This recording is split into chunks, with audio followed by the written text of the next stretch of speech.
The alarm cut through the command center like a knife. Lieutenant Morgan looked up from her engineering console as red lights flooded the room. Every screen showed the same thing. A hostile fleet had just appeared on long-range sensors, and they were heading straight for Defense Station Apex 7. Commander stood at the center of operations, his four arms moving across multiple displays at once. The officer was built like a boulder, with thick gray skin and muscles that could bend steel. He barked orders in his deep voice, and the mixed species crew jumped to follow them. Shield status demanded. Checked her readings. Primary shield generator at 100%, Commander, full power across all sectors. What about secondary generator? Stomach dropped. She had been running maintenance on the secondary system just yesterday. The generator sat in Sector 12, offline and partially dismantled. She had planned to finish the work next week. There was supposed to be time. Secondary generator is offline, sir. It's in maintenance mode. Size narrowed, each of his four pupils focused on her like gun barrels. How long to bring it online? If we can move it to the backup power junction, maybe 20 minutes to connect and activate. Move it, shook his head.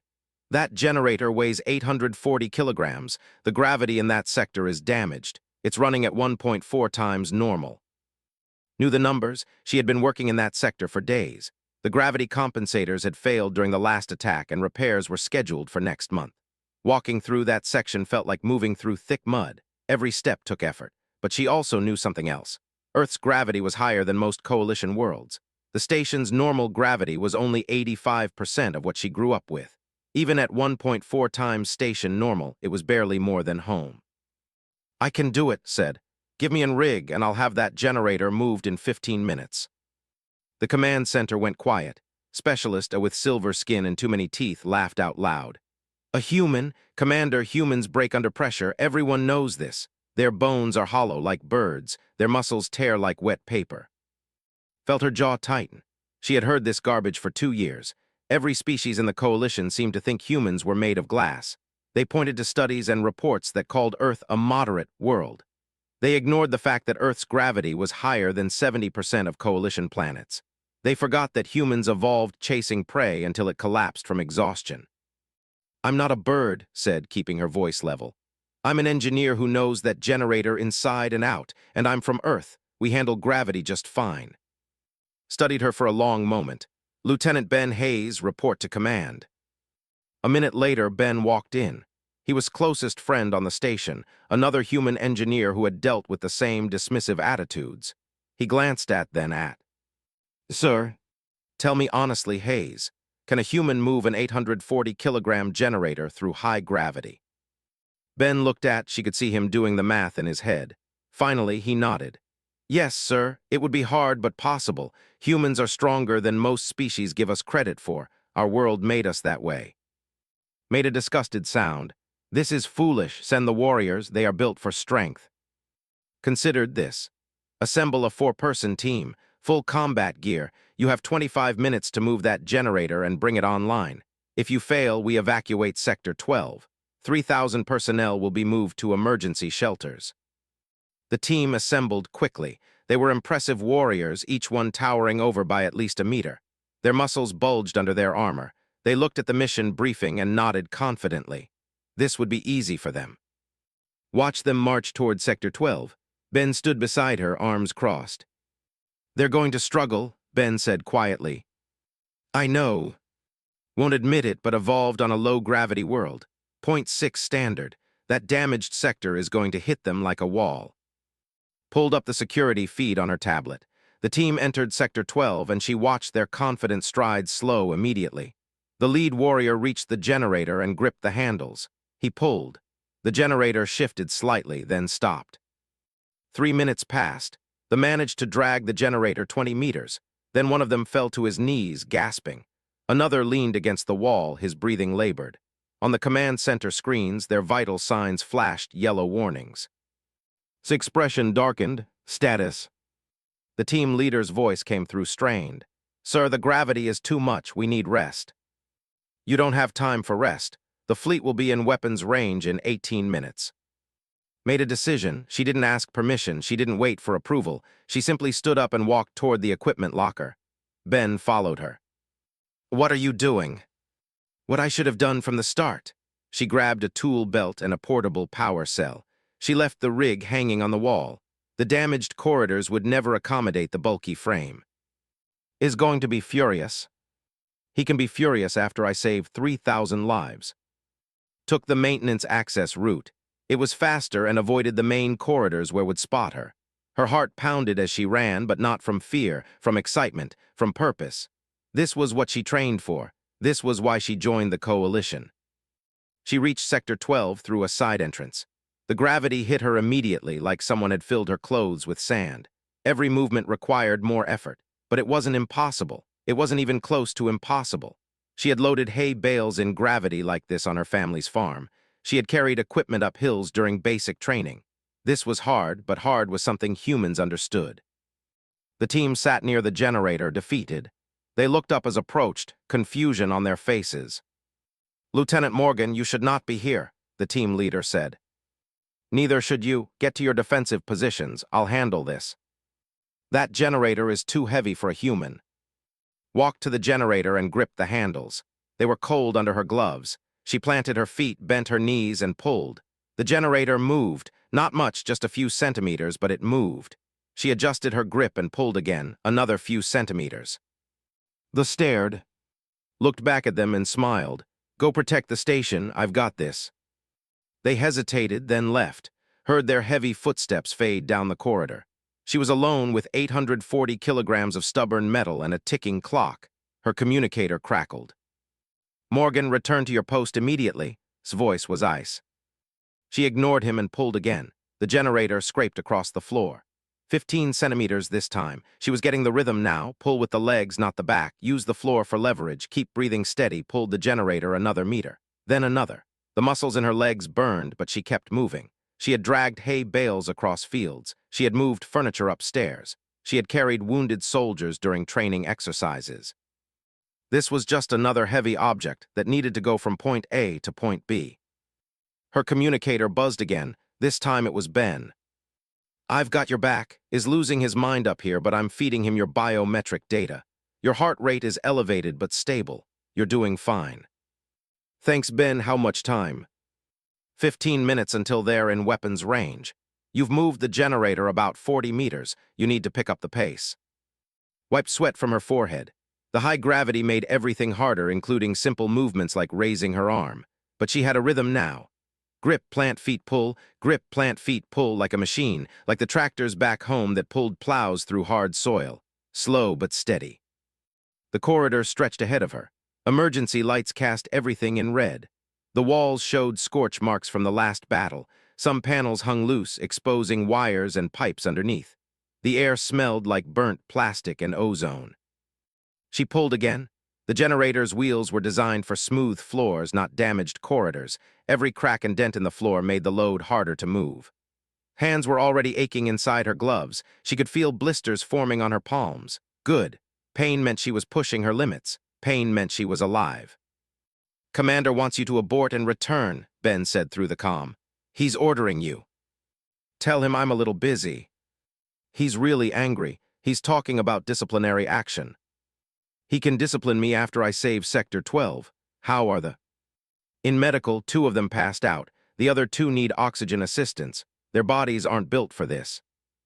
Felt a flash of sympathy. They were good soldiers, brave and strong, but their strength came from low-gravity evolution.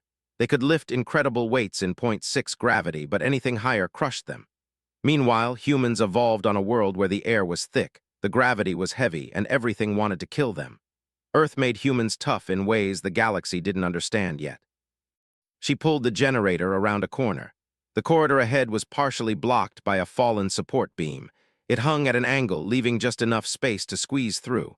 But the generator wouldn't fit. Stopped and studied the problem. She could try to move the beam, but that would waste time. She could go back and find another route, but that would add distance. Or she could lift the generator over the obstacle. 840 kilograms. In high gravity, that felt like over 1,000. Could she lift it? Only one way to find out. Positioned herself at the side of the generator. She bent her knees deep, wrapped her arms around the frame, and lifted. Her legs screamed. Her back protested. Her arms felt like they would tear from her shoulders, but the generator came up, just a few centimeters, but up. She shuffled forward, holding the weight, 3 steps, 4 steps, 5 steps. She cleared the beam and set the generator down with a heavy thud. Her vision swam for a moment. She leaned against the wall, breathing hard. "Your heart rate just spiked to 180, Ben said, worry in his voice. "Are you okay?" "I'm great, just had to do a little lifting." "The fleet is 12 minutes out. You're at the halfway point." Halfway looked down the corridor. 90 meters to go, 12 minutes. She could do this. She had to do this. She gripped the generator handles and started pulling again. Her body wanted to quit. Her muscles wanted rest. But her mind was stronger than her muscles. That was another human trick. The ability to keep going when the body said stop. To push through pain and exhaustion because giving up wasn't an option. His father used to say that the mind quits 1,000 times before the body does. On the farm, when she complained about the work being too hard, he would tell her that her body could handle 3 times more than her brain thought possible. The trick was not listening to the doubts. So didn't listen, she pulled and pulled and pulled. "There's a problem," Ben said. "The main corridor ahead is blocked, complete structural collapse from the last attack. You'll have to take the alternate route through the maintenance section." "What's wrong with the maintenance section?" Ben hesitated. "It's partially depressurized. We sealed it off after the attack. The air is venting slowly through microfractures. You'd have to seal your suit and move fast. You've got maybe 8 minutes of air in your emergency supply." Stopped pulling. She looked at the generator, then at the blocked corridor ahead. "How much distance does the alternate route add?" "About 20 meters, but it's dangerous. The gravity, the lack of air, the damaged floor. Any one of those things could kill you." "What happens if I don't get this generator online?" Ben was quiet for a moment. "Sector 12 loses shields. 3,000 people die when the fleet opens fire." The choice wasn't really a choice at all. Sealed her helmet and checked her air supply. 8 minutes and 30 seconds. The backup power junction was about 70 meters away through the depressurized section. She would have to move the generator faster than before while her air ran out in high gravity. "I'm taking the alternate route," said. "Wait, let me see if I can reroute emergency power, or maybe we can evacuate faster, or—" "Ben, I'm going. Keep feeding me updates." She pulled the generator toward the maintenance access. The door was sealed with warning tape and emergency locks. Overrode them with her engineering codes. The door hissed open, and she immediately felt the air pressure drop. Her suit compensated, but she could hear the faint whistle of escaping atmosphere. The corridor beyond was a mess. Panels hung from the ceiling. Exposed wires sparked in the thin air. The floor was cracked and uneven, and the gravity felt even heavier without normal air pressure to breathe against. Dragged the generator through the door.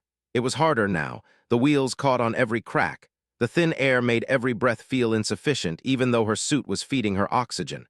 It was psychological, she knew. The human brain panicking at the lack of pressure. She forced herself to stay calm. 7 minutes of air, Ben said. Fleet is 9 minutes out. Pulled faster. Her technique got sloppy, but speed mattered more now. The generator scraped and bounced across the damaged floor. She felt something give in her right shoulder. Pain shot down her arm. She switched to pulling with her left side and kept moving.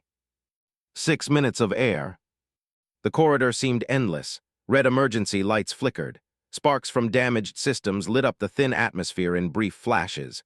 Arms were numb. Her legs were shaking. Sweat poured down her face inside her helmet, stinging her eyes. And then she started to laugh. It came out of nowhere. One moment she was grimacing with effort, the next she was laughing. It wasn't funny. Nothing about this was funny. She was dragging 840 kilograms through a depressurized corridor in high gravity while a hostile fleet approached and her air ran out. It was absurd. It was impossible.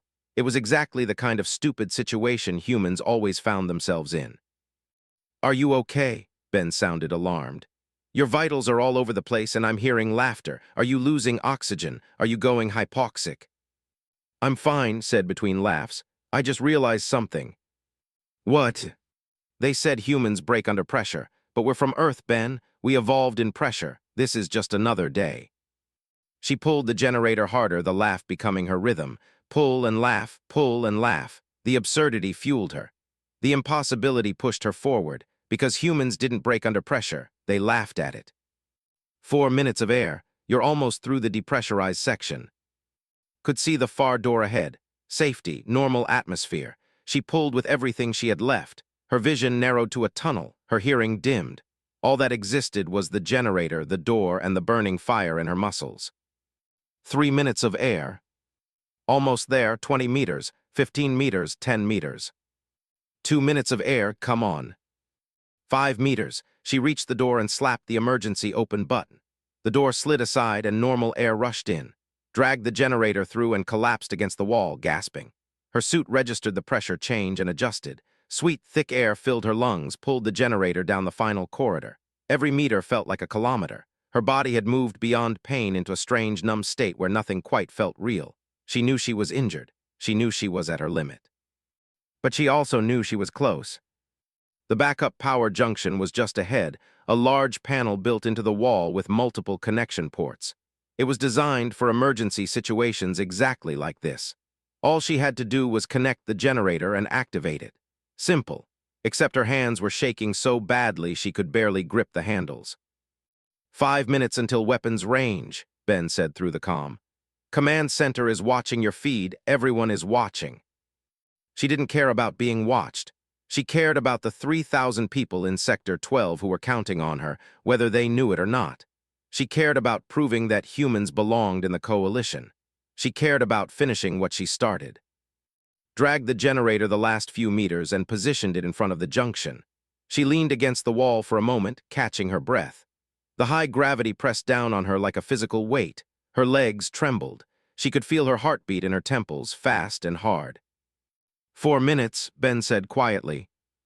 Pushed off the wall and opened her toolkit. 7 connections needed to be made. 7 precise attachments that would bring the generator online and extend the shields over Sector 12. Under normal circumstances, this would take her 10 minutes. She had 4. She pulled out the first coupling cable. Her hands shook as she lined it up with the generator's primary port. The cable slipped. She tried again. It slipped again. Her fingers weren't responding properly, the muscles worn out from dragging 840 kilograms through damaged corridors. Took a breath and wedged her arm against the generator to steady it.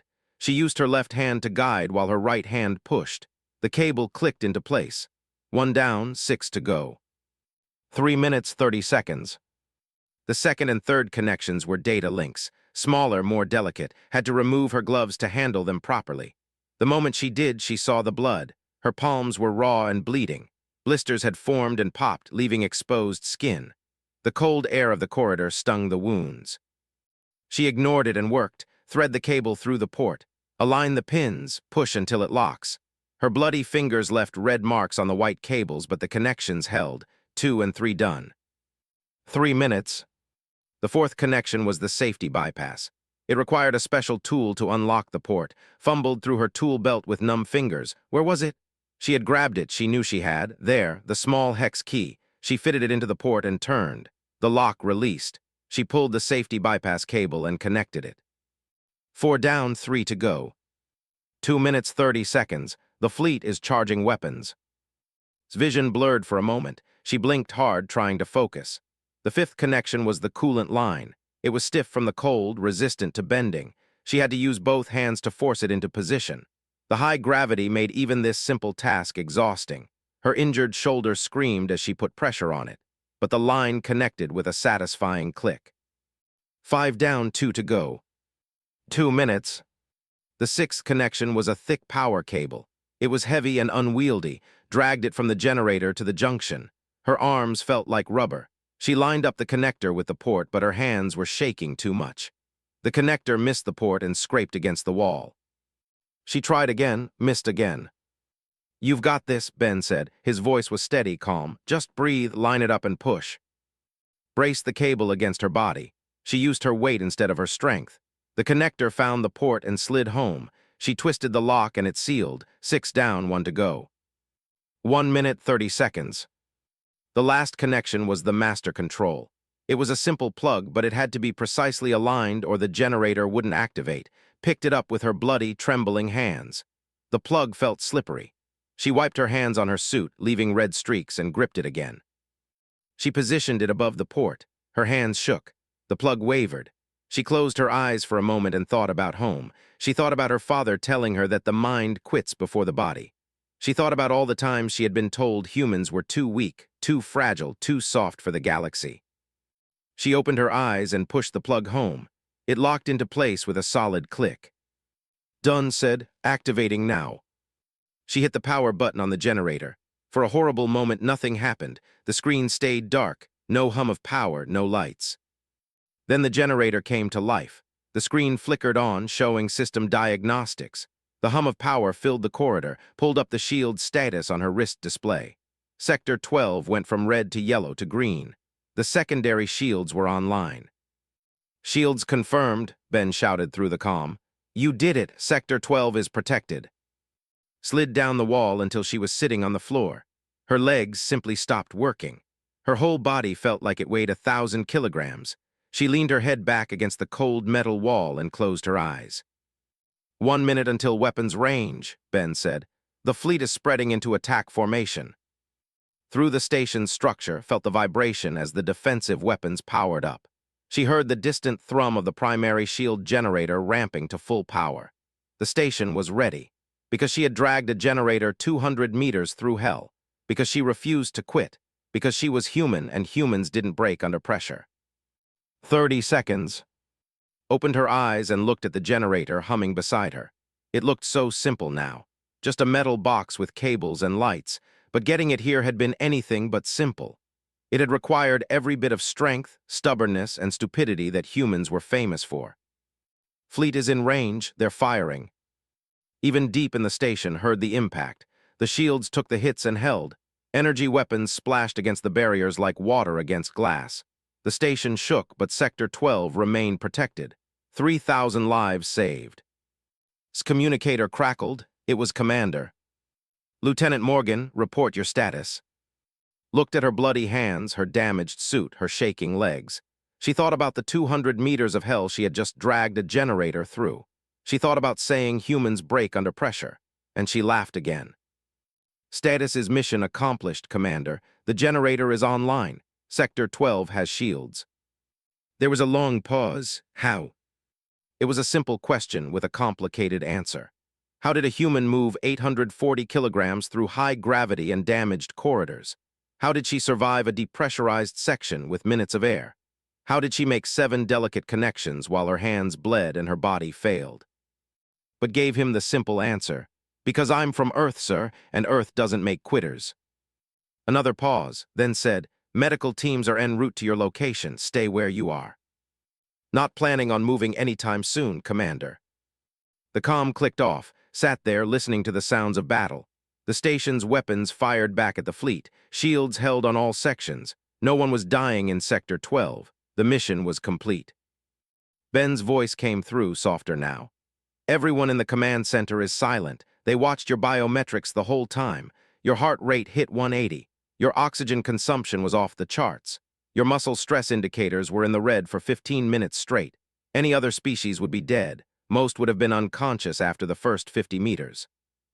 But I'm not any other species, said. I'm human. Yeah, Ben said, and she could hear the smile in his voice. You really are. Heard footsteps in the corridor. The medical team was coming. She looked at her bloody hands one more time. They would heal. The injuries would fade, but what she had proven today would last. She had shown the galaxy that humans weren't fragile. They weren't weak.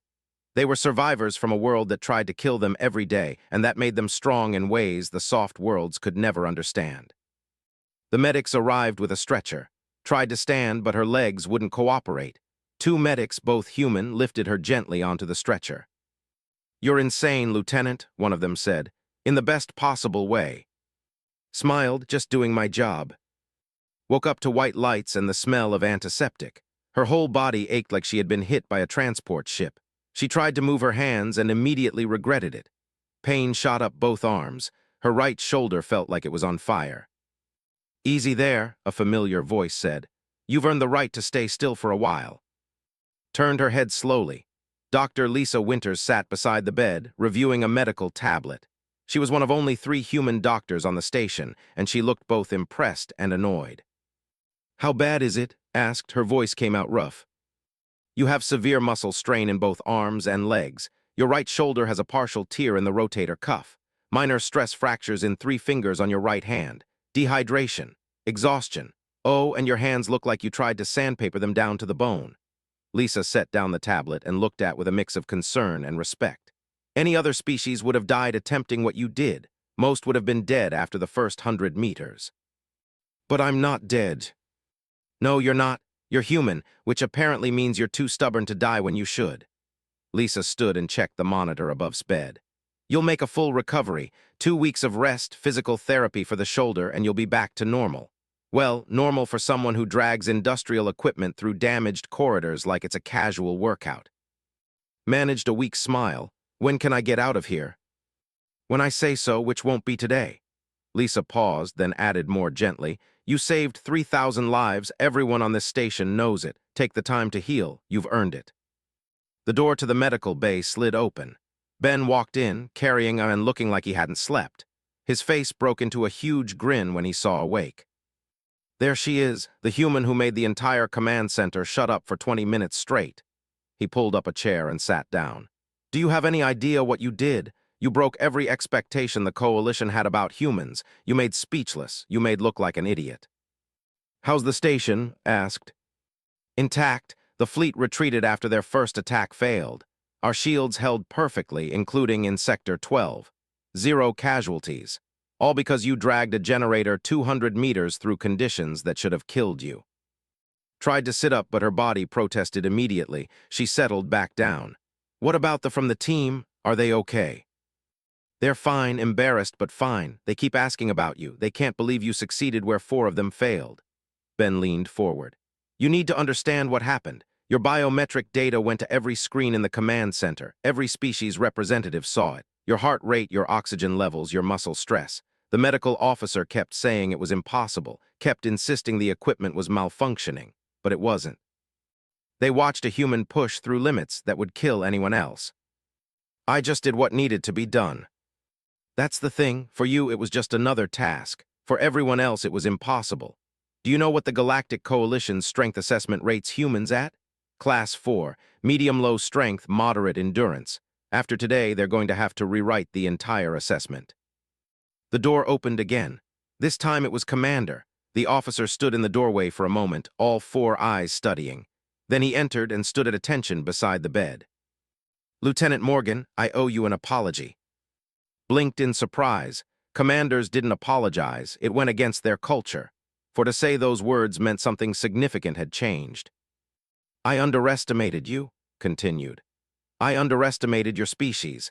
I allowed prejudice and incomplete data to influence my decisions. Because of my error, you were forced to risk your life when I should have trusted your assessment from the beginning. Sir, you made the logical choice based on the information you had, are rated as stronger than humans in every official database. Those databases are wrong. His voice was firm. I have reviewed Earth's environmental data. Your gravity is 0.98 standard, higher than 68% of Coalition worlds. Your atmospheric pressure is elevated. Your planet has extreme temperature variations, aggressive predator species, and natural disasters that would devastate most civilized worlds. Earth is classified as a Class 7 hazard planet. You evolved in conditions that most species would consider a nightmare. It's just home to us, said. Exactly, and that is what I failed to understand. What seems impossible to us is merely difficult to you. What would kill my people barely slows yours down. Straightened further, if that was even possible. As of this morning, I have recommended you for the Coalition Star of Valor. I have also promoted you to Chief Engineer of this station, effective immediately. And I have sent a formal request to Coalition Command to reassess human capability ratings across all categories. Didn't know what to say. Chief Engineer was a position she had hoped to reach in another 5 years. The Star of Valor was one of the highest military honors in the Coalition. Thank you, sir. I should be thanking you. You saved 3,000 lives and taught me a valuable lesson about making assumptions. Nodded to her once, a sign of deep respect in culture, then turned and left. Ben whistled low. Chief Engineer, and you're what, 27 years old? That might be a record. I'm 28 next month. Still a record, and that promotion is going to ripple through the whole Coalition. Every human engineer, every human soldier, every human working their way up through the ranks just got a boost. You proved we belong here. Thought about that? She hadn't dragged the generator to prove anything about humanity. She did it to save lives. But she couldn't deny that the consequences went beyond Sector 12. The galaxy had watched a human do the impossible, and that changed things. Over the next few hours, more visitors came. The warriors from the failed team came to thank her and apologize. They brought her a traditional weapon as a gift, a sign of respect between warriors.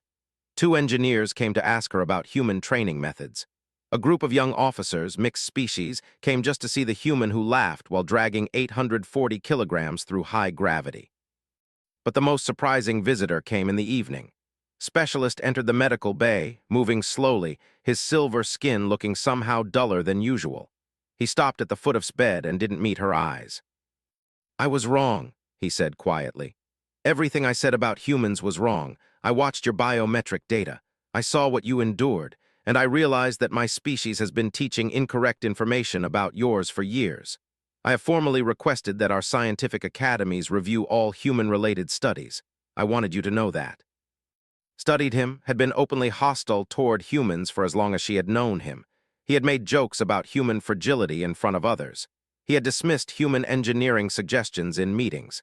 And now he stood in front of her admitting he was wrong. That took courage. "Thank you, that means a lot. May I ask you something?" He finally looked up. "When you were dragging that generator, when your body was failing and you were running out of air, why did you laugh? I heard it through the communications. You were dying and you were laughing." Thought about that moment? The absurdity of it all, the impossible situation, the sheer ridiculousness of being in that position in the first place. "Because it was funny," she said simply. "Here I was, doing something everyone said was impossible, proving all the experts wrong. And I thought about all the times someone told me humans were too weak, too fragile, too soft. And the whole thing just seemed funny, so I laughed." Stared at her for a long moment. "Your species is strange." "Yeah, agreed. We really are." After left, lay back and closed her eyes. Her body still hurt. The medications Lisa had given her helped, but pain was a constant companion. She would heal, though. Humans always healed. It was another thing they were good at. Ben had stayed through all the visitors. Now he sat in the chair, quiet, just keeping her company. "You know what the craziest part is?" Ben said after a while. "This is going to become the story every human tells. The one about Morgan who dragged a shield generator through hell because someone told her humans break under pressure. It's going to be legendary." Smiled. "I just hope it means the next human won't have to work so hard to be taken seriously." "It will, you made sure of that." Weeks later, stood in front of the repaired generator in Sector 12. Her hands were healed now, though she could still see faint scars on her palms. Her shoulder was better, nearly back to full range of motion. Dr. Lisa had been right. Humans healed quickly. Another advantage of evolving on a world that constantly tried to kill you. The generator hummed quietly, doing its job. The floor around it was clean now. No blood stains, no scorch marks, no signs of the desperate journey that brought it here, but could still see it all in her mind, every meter, every painful pull, every moment she thought she might fail. "I heard they're installing a plaque," Ben said from behind her. Turned, her friend walked over carrying 2 cups of coffee. Real coffee from Earth, not the synthetic stuff most of the station drank. He handed her one. "A plaque?" asked. "Right here next to the generator. It's going to say, Secondary Shield Generator, Sector 12, installed by Lieutenant Morgan under combat conditions." They wanted to add more details, but thought it should be simple. Sipped her coffee. It was good to taste something from home. "That seems unnecessary." "Are you kidding? This is going to be a tourist spot. Well, as much as a military station can have tourist spots. People want to see where it happened, where a human did the impossible." They stood in comfortable silence for a while, looking at the generator. It was strange to think that this simple machine had changed so much. Not just for, but for every human in the coalition. "Have you seen the news feeds from Earth?" Ben asked. "Some of them. You're famous back home. They're calling you all sorts of things, the laughing lieutenant, the shield bearer, the human who broke the rules. There's a movement to name a new class of transport ships after you."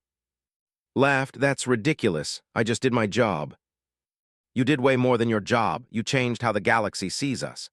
Ben gestured around them.